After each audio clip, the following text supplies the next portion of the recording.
stay-at-home dad, watching Disney movies he never had. His daughter digs through all the VHS, crushing the classics in a princess dress. Informed like Scuttle, Kurt's got your ticket, making it real like Jiminy Cricket. Most are off the Captain Hook, but if the Tweedledum, he'll be taking more shots than Bambi's mom. Leave him raised like Simba, or cracked like the beast dishes. He'll show you a whole new world, you won't need 3 wishes. Stay-at-home Disney dad.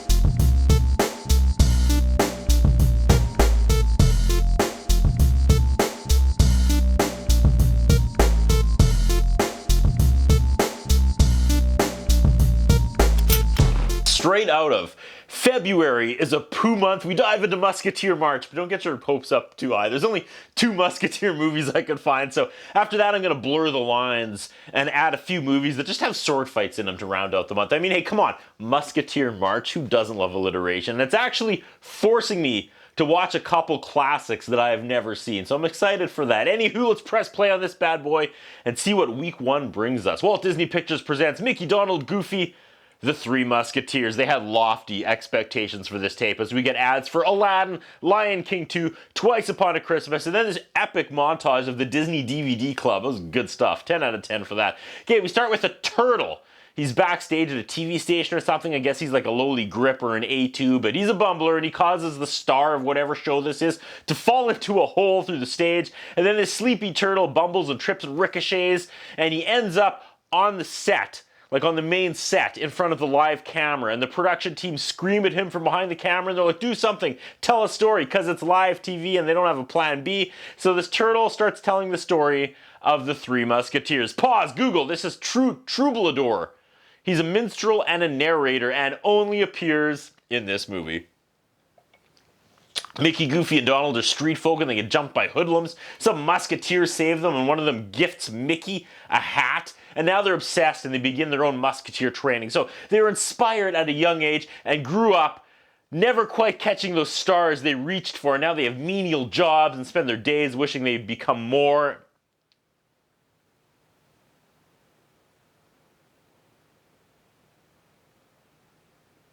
Now they work for the Musketeers, but they're not Musketeers. They're like janitors and like overall maintenance in the Musketeer clubhouse. They bumble their duties royally, and then when they tell the main Musketeer that they want to be actual Musketeers one day and not maintenance people, he laughs in their face, goes, Goofy, a doofus, tells Mickey he's too small. Princess Minnie is playing he loves me not, with a fantasy man she's never met. And Daisy's a bitch. Minnie and Daisy do the Titanic spin dance.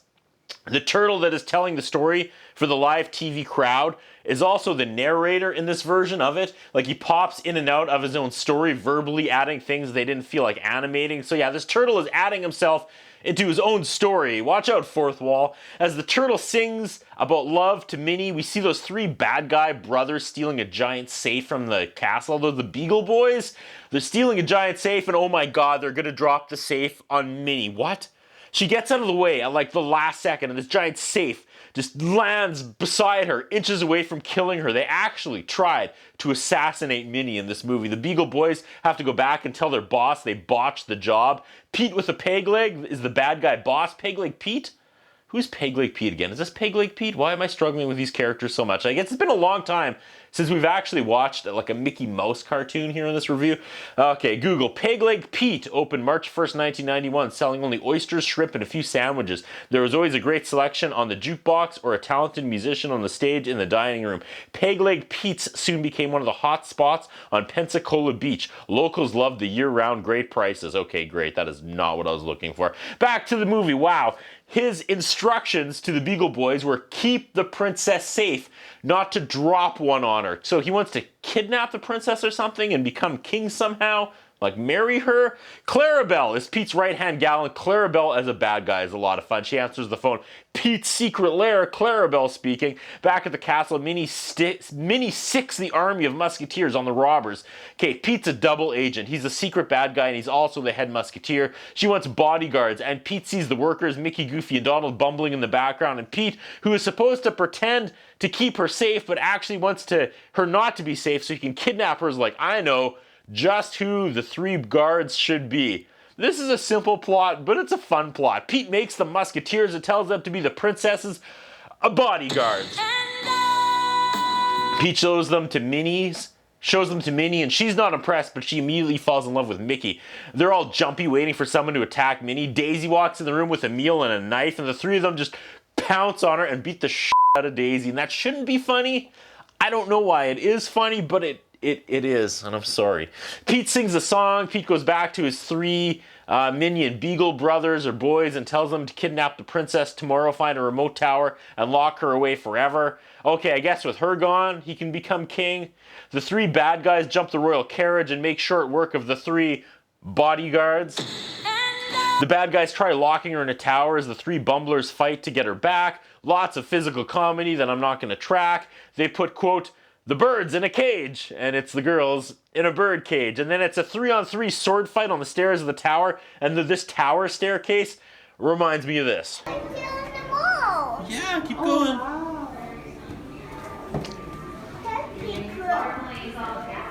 Good memories, I'm happy. But for real, this is a good fight animated scene that ends when they knock the three bad guys out of the tower and into the stream below. They rescue the girls. Mickey and Minnie are finally together and in love. And I feel like this should be the end of the movie, but no. Pete vows to pick these musketeers off, or these wannabe musketeers off, one by one. So at the 40-minute mark, we kind of reset the whole movie. First they nab Goofy, then Donald. Pete tries to behead Donald in like a legit guillotine, but he ends up cutting off his peg leg by accident, and that scene was way scarier than it needed to be for this movie. Donald escapes and gets Mickey. Mickey is like, what's wrong, Donald? And then Donald gives this 2-minute tirade, and Mickey can't understand a word of it, and it's pretty funny. He does tell Mickey that Pete is the bad guy, and Mickey is ready to go, but Donald runs away because he's a coward. Mickey is left alone, and Pete clobbers him, and he wakes up chained in this room, and what am I looking at? Clarabelle is about to toss a tied-up Goofy into a watery grave, but he's smitten with her and sings a song for her and calls her his bovine beauty. I'm gonna call my wife that later and see what happens. As they sing this duet, she ties him to a giant anvil. The song wins over Clarabelle, and she spares his life. Every once in a while, they have a super high-end section of animation. Like, look at this perspective and the quality. The whole movie is not like this, but parts of it are. Goofy and Clarabelle land in Donald's boat, and now they're on their way to save Mickey Mouse. The turtle sings a song about how Donald sucks, but it's musical. Reverse psychology as Donald gets all fired up hearing about how he sucks, and he and Goofy and Pluto now save Mickey, whose jail cell is filling up with water. Just as he drowns, the others make the save. All three are friends again and are on the same page, but now Mickey needs a pep talk, and Goofy's like, look, we're all stupid bumblers, but we're musketeer bumblers, and let's go. The princess arrives at Pete's, and he puts her in a burlap sack and calls her Sweet Cheeks.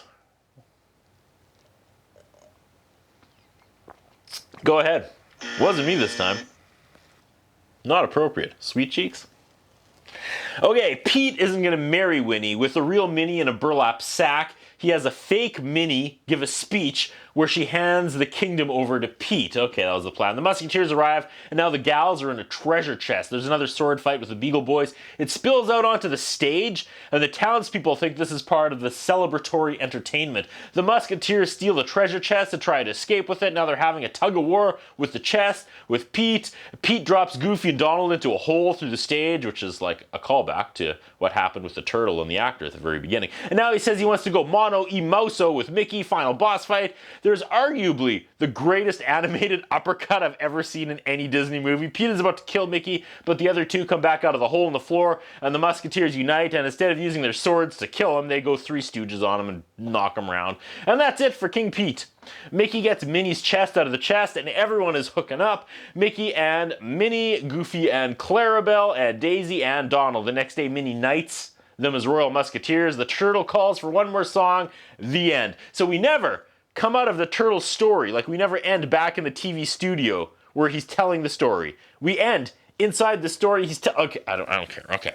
The credits are comic books, and that's fun. I don't recognize any of these voice actor names, so that's also great. Regular voice actors got a paycheck for this one, and Cameron Diaz and George Costanza had to find work elsewhere this month. Yeah. Next week, folks, Musketeer March continues. Oh, this one. That's what I think about. What do you think? What we have is a concern about Curtis Anderson. His interviewing style is not the best. His personal appearance is not the best. I was wondering if the man has some kind of a hold over the channel that he's allowed to be employed for so long with the standards of journalism and personal appearance that he has. Thank you.